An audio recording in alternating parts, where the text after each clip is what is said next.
भगवान सूर्यनारायण जी, आज केवल एक बार मुझे विजयी प्राप्त करने दीजिए, फिर मैं आपसे कभी प्रतिस्पर्धा नहीं करूंगा। एक बार विजयी होने दीजिए, एक बार।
आपका ये पुत्र वास्तव में दिव्य है।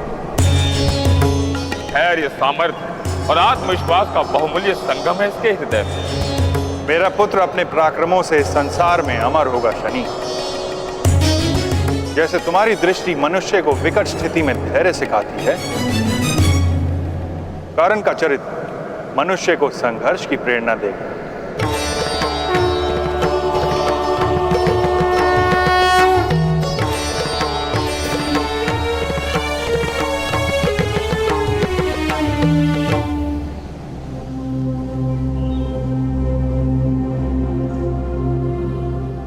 माता अब स्वस्थ हो गई। भ्रातागण, माता स्वस्थ हो गई।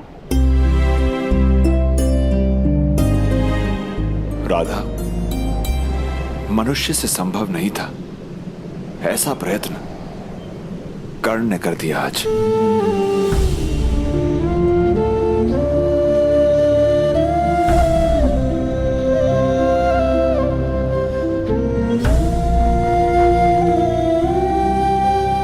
मैंने कहा था ना राधा, कस्तूरी मृग की भांति तुम भी नहीं जानती ईश्वर ने तुम्हें कैसा वरदान दिया है।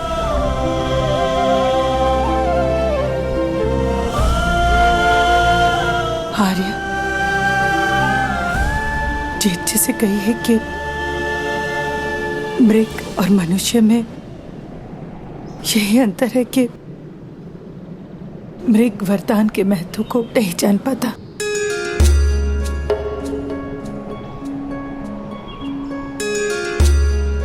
किंतु देर देरी सही मनुष्य इसका महत्व जान जाता है।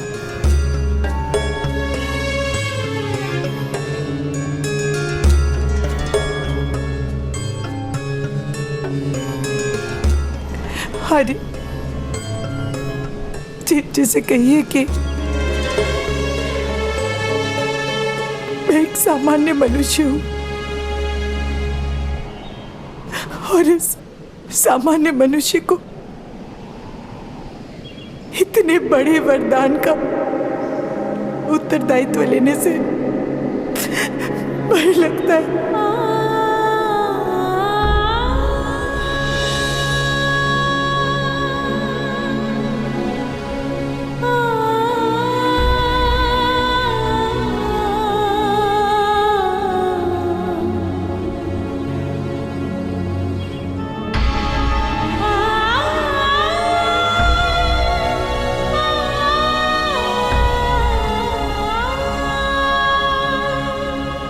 किंतु समय भय से लड़ने की शक्ति दे ही देता है।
कभी मेरा पुत्र नहीं बन सकता आर्य, और इस बालक को मैं प्रेम नहीं दूंगी आर्य। माता, मुझे भी अपने हाथों से भोजन कराओ।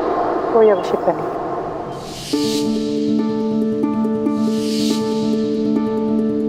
करण को पालना ही मेरे जीवन की एक पीड़ा है।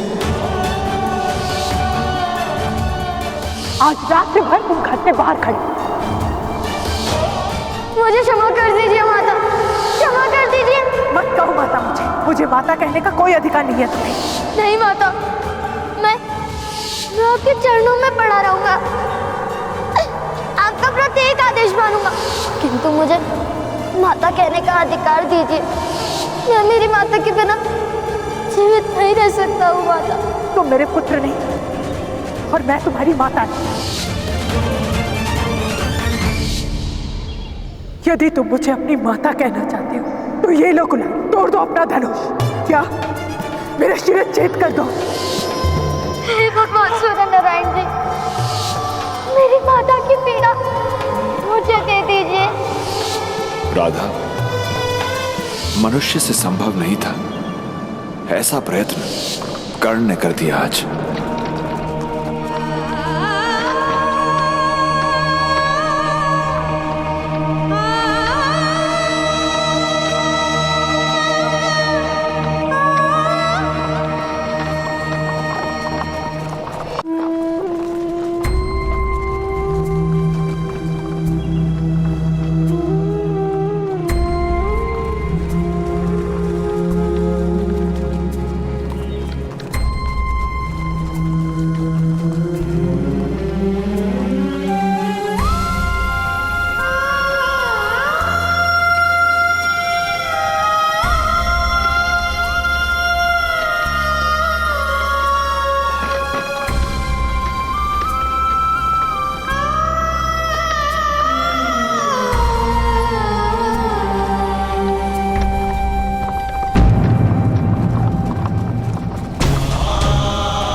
तुम अब सो जाओ, थोड़ा आराम कर। नगर आने में समय है।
माता,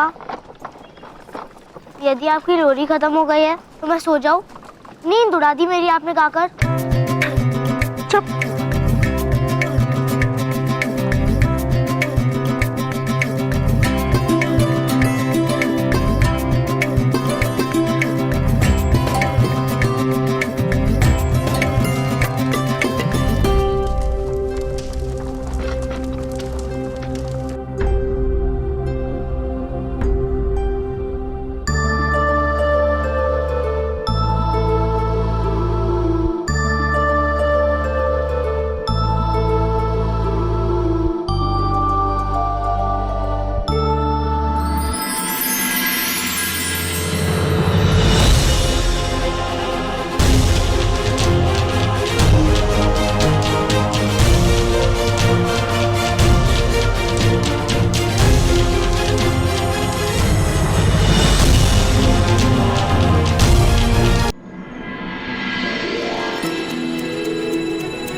वो क्या है?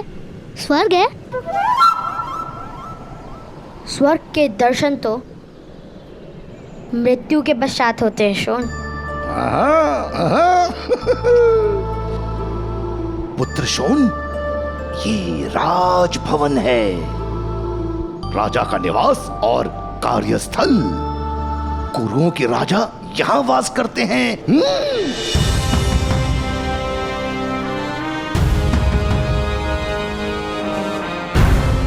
राजा इतने बड़े भवन में रहते हैं तो देवता कितने बड़े भवन में रहते होंगे ताऊ?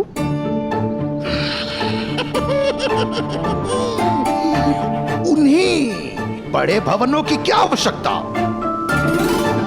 जो अपने आकार से संतुष्ट नहीं होते, वो बड़े भवन बनाते हैं।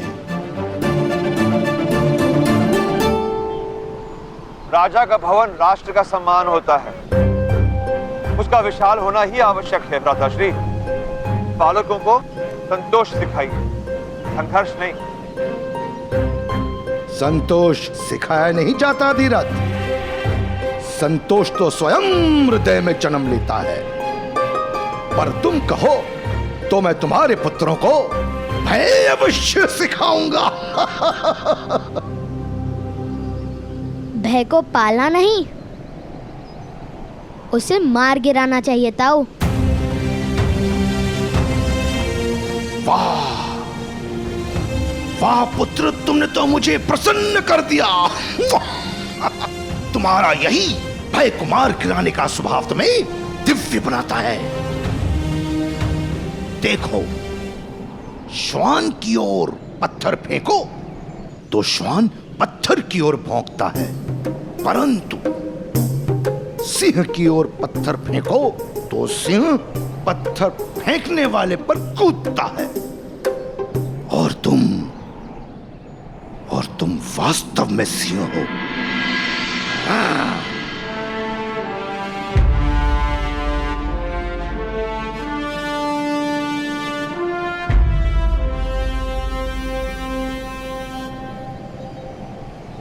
आज इस नगर को तुम देख रहे हो, शीघ्र ही ये सारा नगर तुम्हें देखेगा। नगर जन तुम्हें देखकर कहेंगे, देखो वो जा रहा है अधिरथ पुत्र कर्ण। अधिरथ पुत्र कर्ण।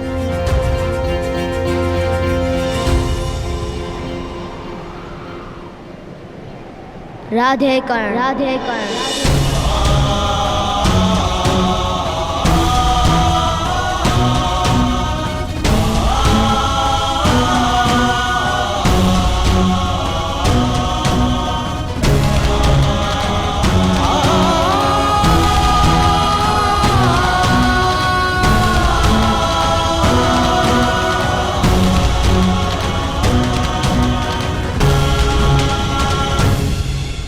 चले, अब हस्तिनापुर में प्रवेश लेने की अनुमति भी लेनी होगी हमें। तुम जाओ, मैं भुगत राम जाकर वृषभान से मिलूंगा। सूतों का वास वही है।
शोन, अपने पिता का हाथ पकड़ो। यहाँ बहुत लोग हैं, अन्यथा मार्ग से भटक जाओगे।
राजापन, क्या ये महोदय वास्तव में इतने विशाल होंगे? सुना नहीं था उन्हें क्या कहा था? छोटा आकार, बड़ा भवन। तो छोटा आकार, बड़ी प्रतिमा। हमारे शंकुपत गांव के बड़े चाचा जैसा। उनकी ऊंचाई तो केवल इतनी थी, उनका निवास इतना बड़ा। ये बड़ाई चाचा का तो निवास ही नहीं।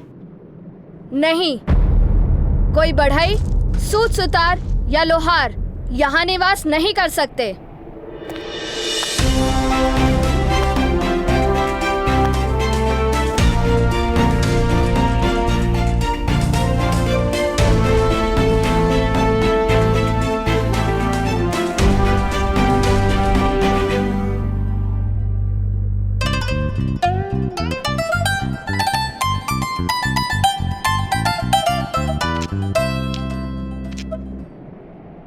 राजभवन में केवल क्षत्रिय ही निवास कर सकते हैं।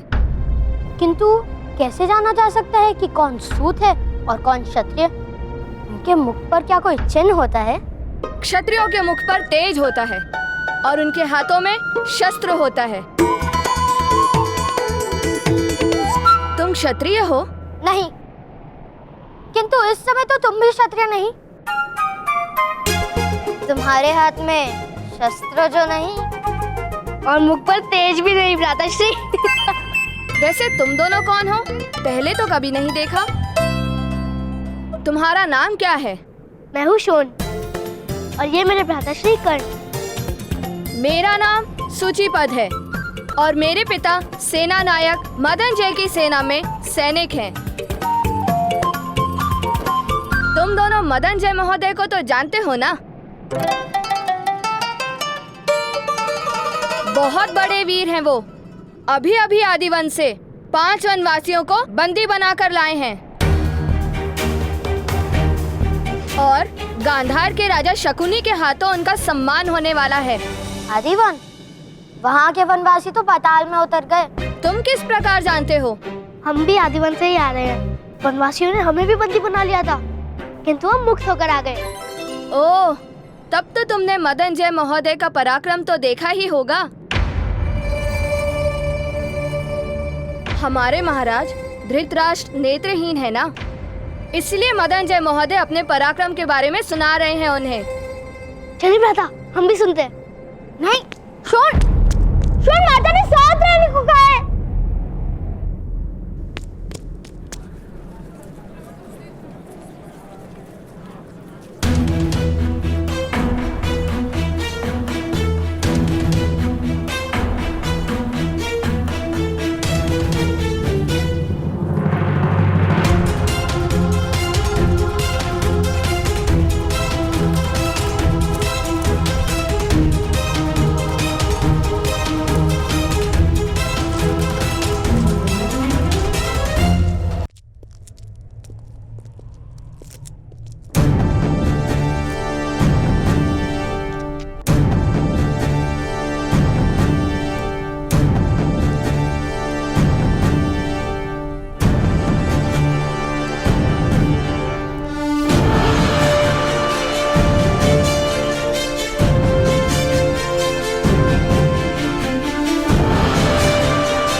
महाराज,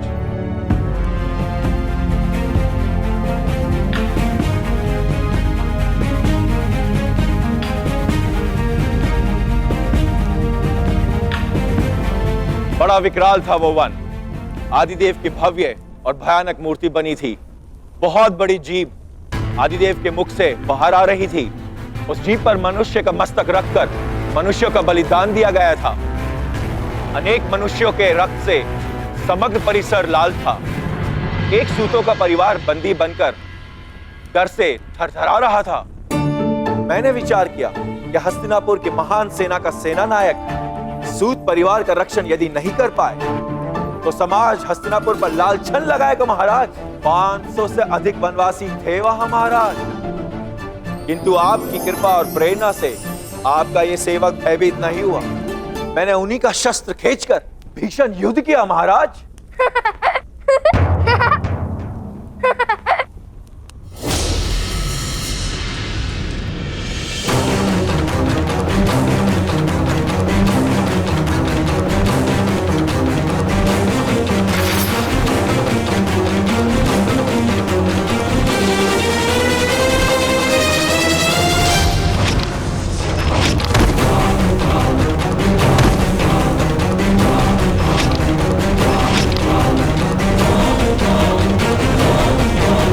कौन है?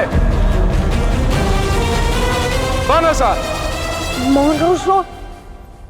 किसने विक्षेप किया? क्षमा कर दीजिए महाराज, मेरा भाई कुछ अधिक हंसता है।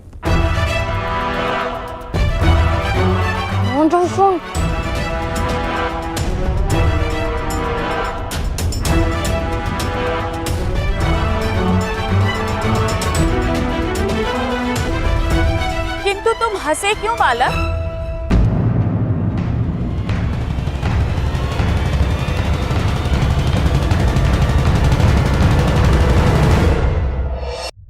किंतु तुम हंसे क्यों बालक?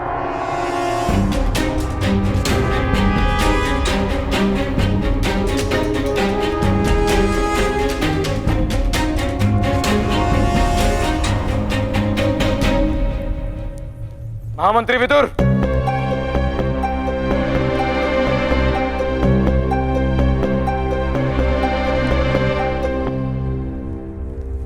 जी महाराज।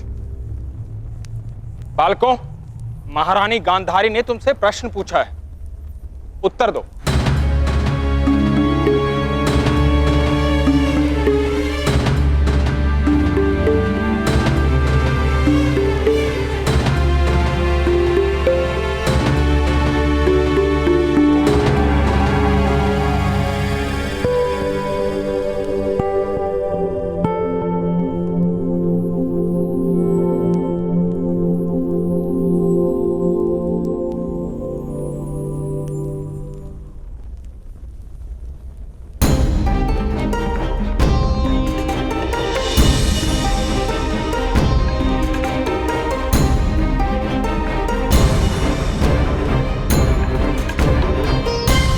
उत्तर दो बालक, तुम हंसे क्यों?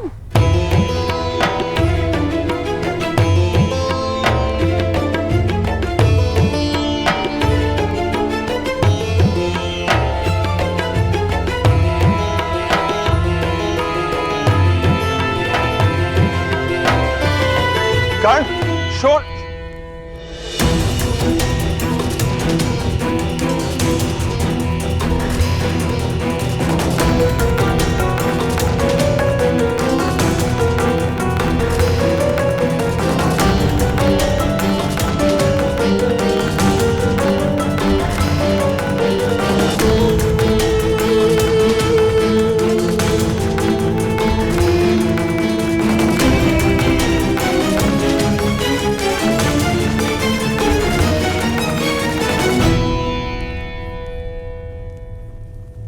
क्षमा कीजिए महाराज,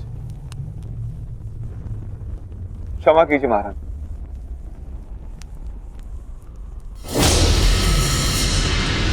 ठहरिए।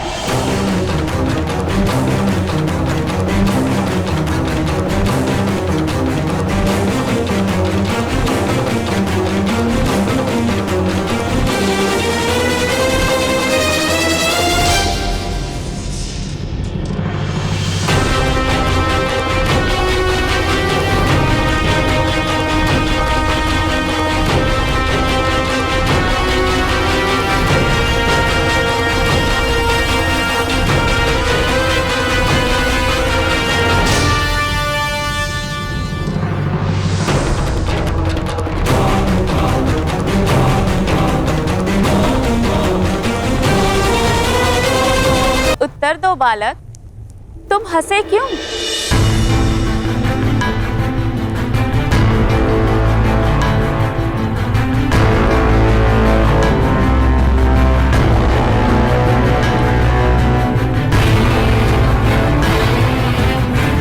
कर्ण, शोर।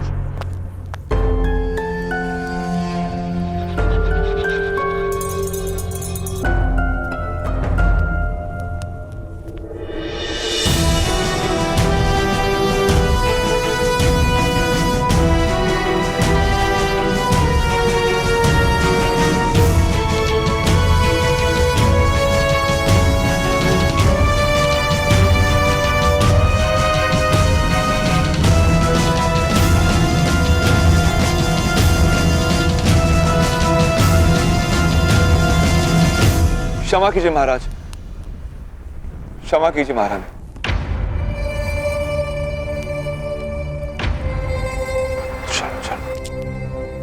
ठहरिए। महारानी ने प्रश्न किया है, उत्तर दो बालक।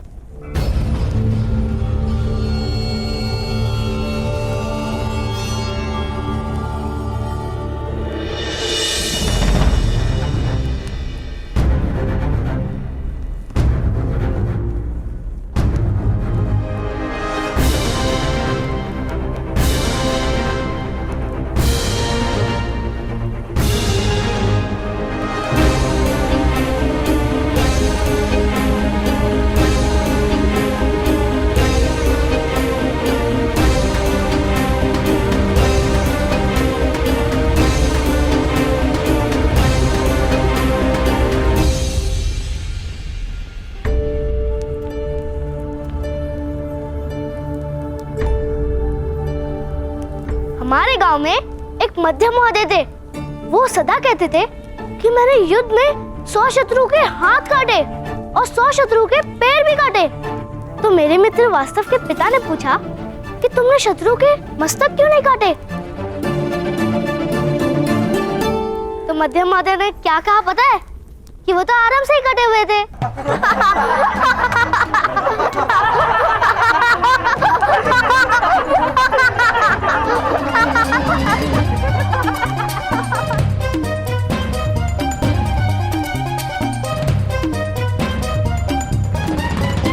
सम्राट धृतराष्ट्र के सामने खड़े होकर चेष्टा करने का साहस करते हो?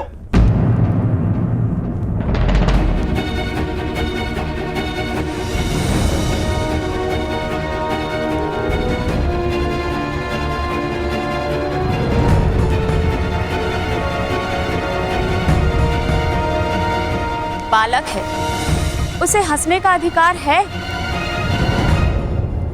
किंतु इस प्रसंग का स्मरण क्यों हुआ बालक? क्योंकि ये सज्जन गुफा से बाहर निकले उससे पूर्व मेरे भ्राताश्री ने उन वनवासियों को पराजित कर दिया था।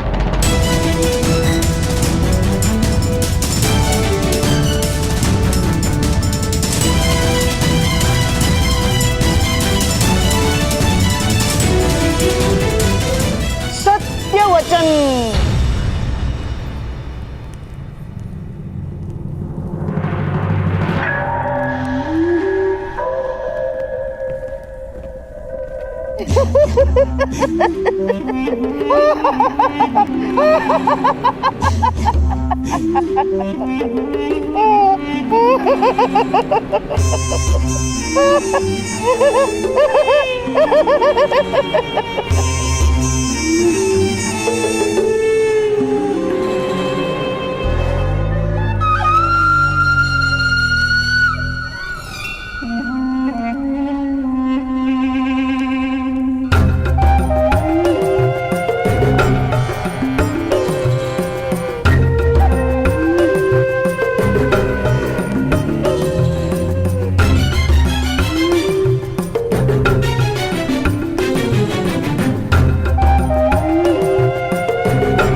एक अवसर पर शकुनी गांधार की सेना लेकर हस्तिनापुर को पराजित करने ही वाला था।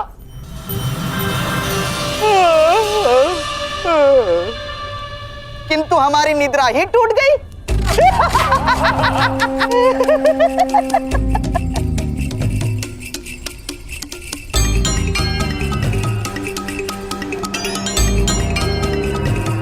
फिर शकुनी ने विचार किया कि सेना की आवश्यकता ही नहीं है। क्यों महामंत्री विदुर?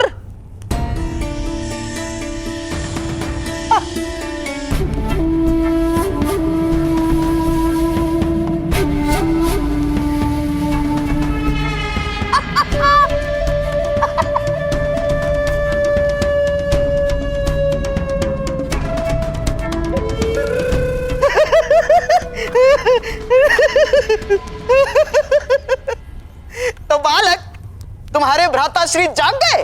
किंतु जो व्यक्ति वास्तव में कार्य कर सकता है उसे स्वप्न देखने की क्या आवश्यकता है?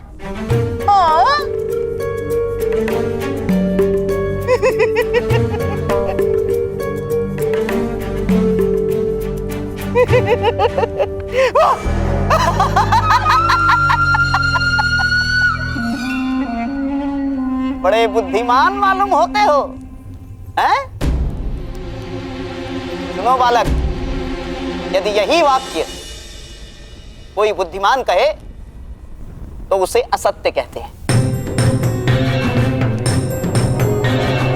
और यदि यही वाक्य कोई मूर्ख कहे तो उसे सत्य कहते हैं।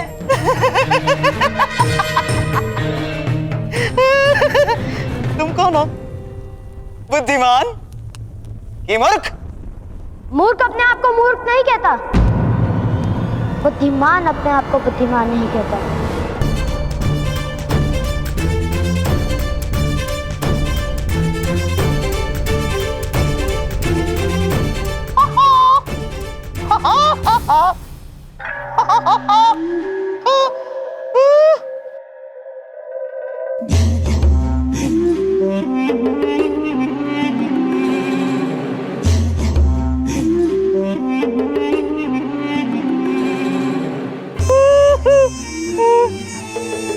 क्या यही है तुम्हारे भ्राताश्री?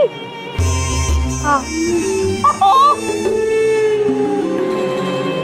तुमने अकेले ने वनवासियों को पराजित कर दिया?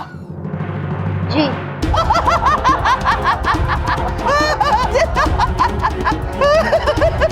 अकेले पराजित?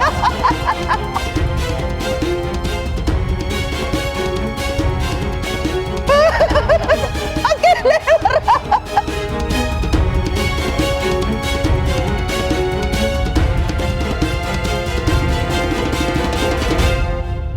राजा के सामने असत्य बोलने का दंड जानते हो?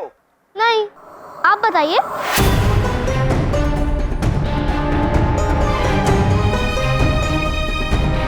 आगे आओ बालक। तुमने हमारे सेना नायक पर आरोप लगाया है कि उसने वनवासियों को पराजित नहीं किया। यह भयंकर आरोप है। आगे आओ। क्षमा कीजिए महाराज, क्षमा कीजिए।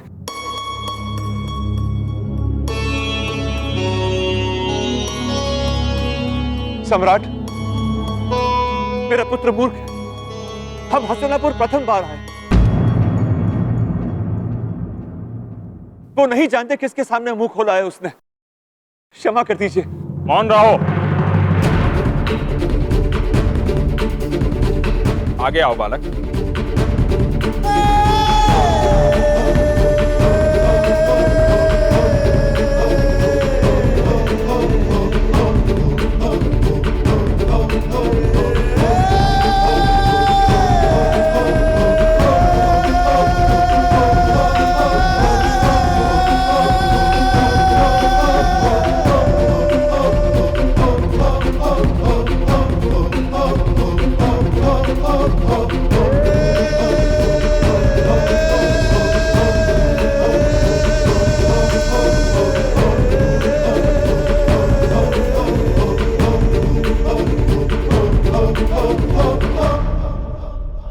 यदि तुमने हंसने हंसाने हेतु असत्य बोला है तो महाराज तुम्हें क्षमा कर देंगे। मैं असत्य नहीं कह रहा हूँ। मेरे भ्राता ने उन वनवासियों को धनुष से पराजित किया था।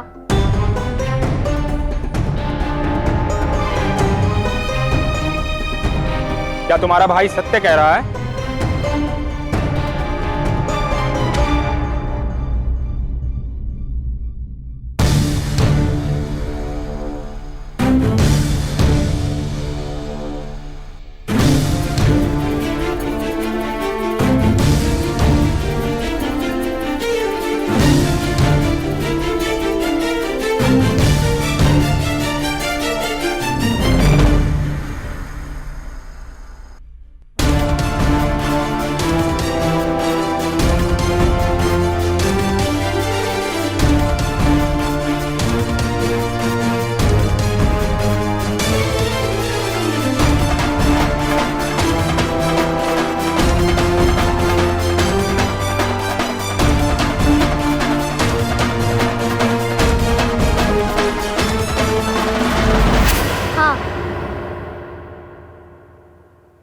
हम कभी असत्य नहीं बोलते।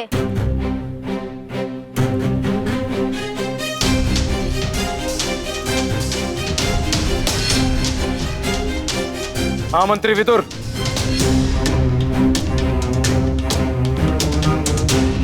कितने वर्ष का है ये बालक? 9-10 वर्ष का प्रतीत होता है महाराज।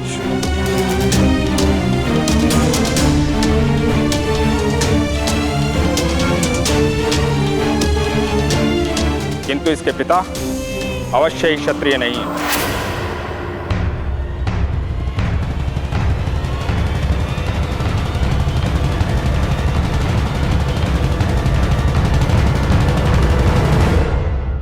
कौन सी जात के हो सज्जन?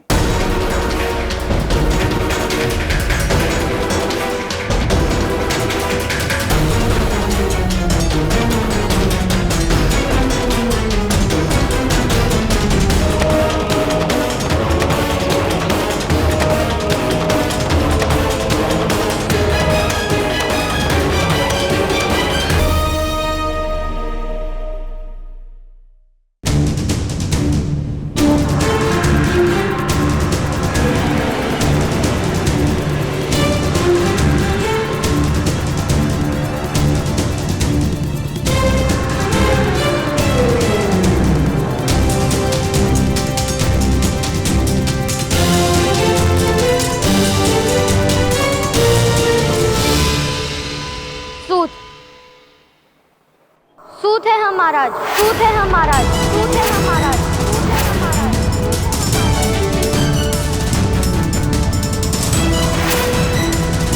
सूत है हम महाराज।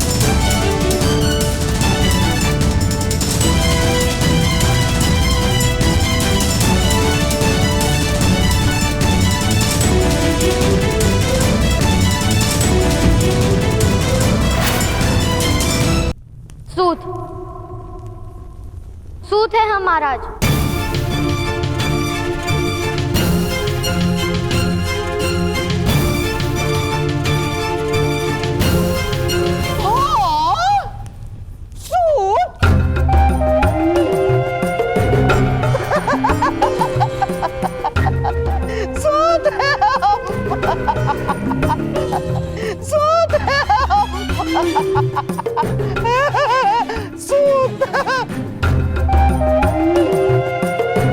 महाराज, एक सूत के पुत्र ने धनुष उठाकर वनवासियों को अकेले ही पराजित कर दिया।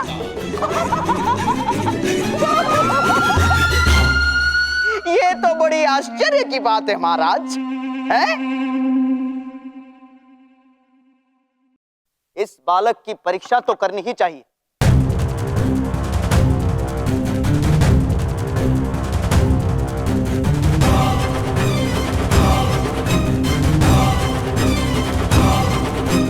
जी महाराज।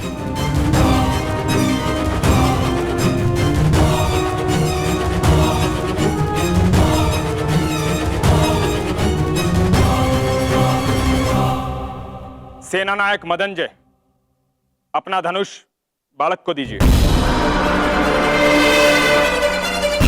किंतु महामंत्री विदुर,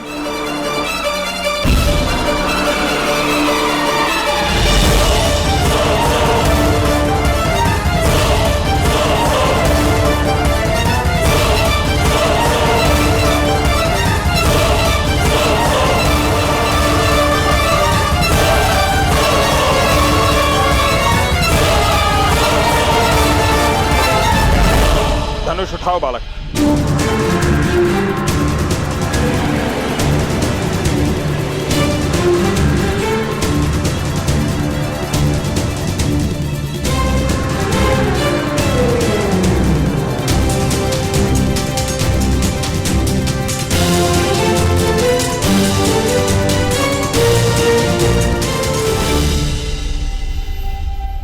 क्षमा कीजिए,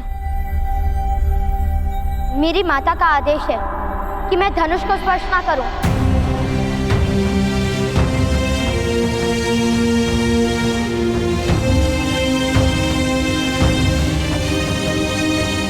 मेरे लिए मेरी माता के आदेश से बड़ा ईश्वर का आदेश भी नहीं।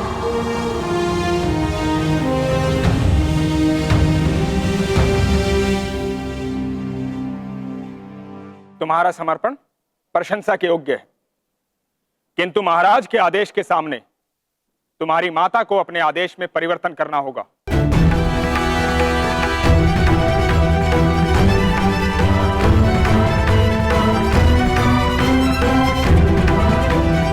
जन, अपने पुत्र को आदेश दो कि धनुष उठाए।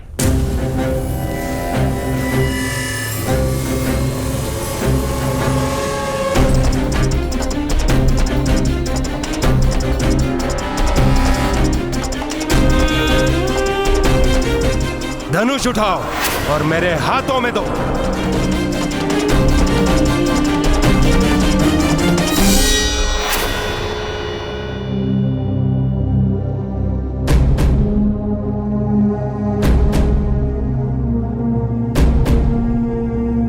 ऐसे ही आदेश से मेरी ताऊ ने धनुष उठाया था, फिर उनका हाथ काट लिया गया था। क्या आप मेरा हाथ काटने की इच्छा रखते हैं? विवाद मत करो, धनुष उठाओ अथवा स्वीकार करो कि तुमने असत्य बोला है।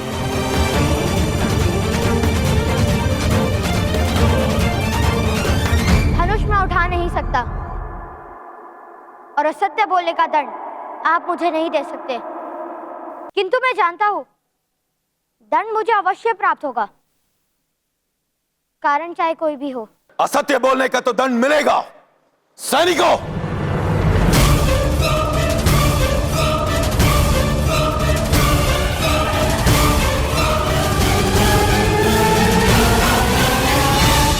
धनुष उठाओ पुत्र कर्ण।